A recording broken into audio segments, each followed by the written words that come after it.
Assalamualaikum warahmatullahi wabarakatuh. Pada kesempatan kali ini kami melakukan uji penelitian dengan judul Uji Efektivitas Fitoremediasi eceng gondok dan karbon aktif terhadap laju penurunan logam Pb pada limbah laboratorium dengan metode spektrofotometri UPPIS.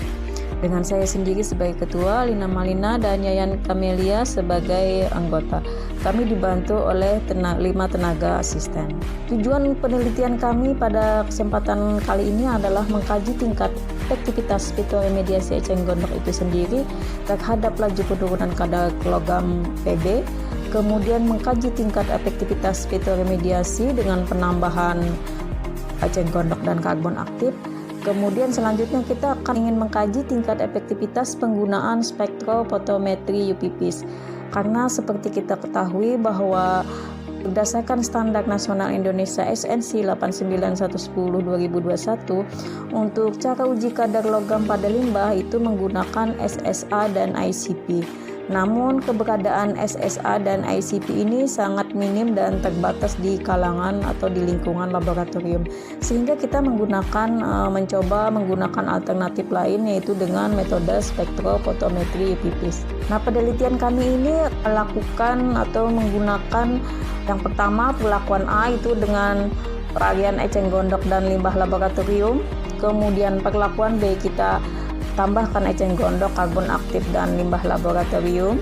Kemudian perlakuan C kita tambahkan eceng gondok dan limbah artifisial atau limbah buatan. Kemudian perlakuan D kita tambahkan eceng gondok, karbon aktif, dan limbah artifisial. Kemudian perlakuan E itu hanya limbah laboratorium saja sebagai blanko. Kemudian perlakuan F hanya limbah artifisial saja sebagai blanko. Penyediaan tanaman eceng gondok di mana kita mengambil tanaman eceng gondok itu di sekitaran Sungai Martapura di sekitar Desa Bincau. Kemudian setelah kita dapatkan media eceng gondok, kita lakukan aklimatisasi dengan tujuan untuk mengatur kondisi tanaman agar dapat beradaptasi dengan kondisi air limbah yang akan kita olah. Nah, aklimatisasi itu sendiri kita lakukan dengan memasukkan eceng gondok ke dalam air bersih dengan waktu pelaksanaan selama 14 hari sebelum kita pindahkan ke dalam bak pengolahan dengan 6 varian tadi. Nah, untuk spesifikasi tanaman kita sudah melakukan kriteria di sini, yaitu jumlah daun sekitar 3-6 helai, daun yang masih segar dan tidak menguning, kemudian tinggi tanamannya sekitar 10-15 cm.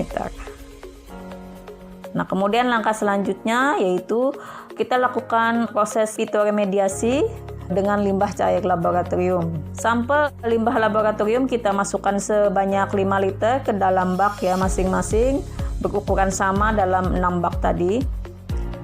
Nah, kita lakukan fitoremediasi selama 30 hari atau 1 bulan. Kemudian kita lakukan nanti penentuan pH optimum.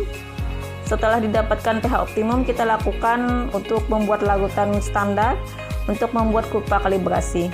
Lalu kita akan melakukan penentuan kadar timbal dengan penambahan alijarin atau pengomplek menggunakan spektrofotometri UPPIS. Setelah kita dapatkan hasil, kita akan dapat melakukan uji validasi untuk spektro, yaitu uji presisi, uji akurasi, uji linearitas, limit deteksi, dan limit kuantifikasi.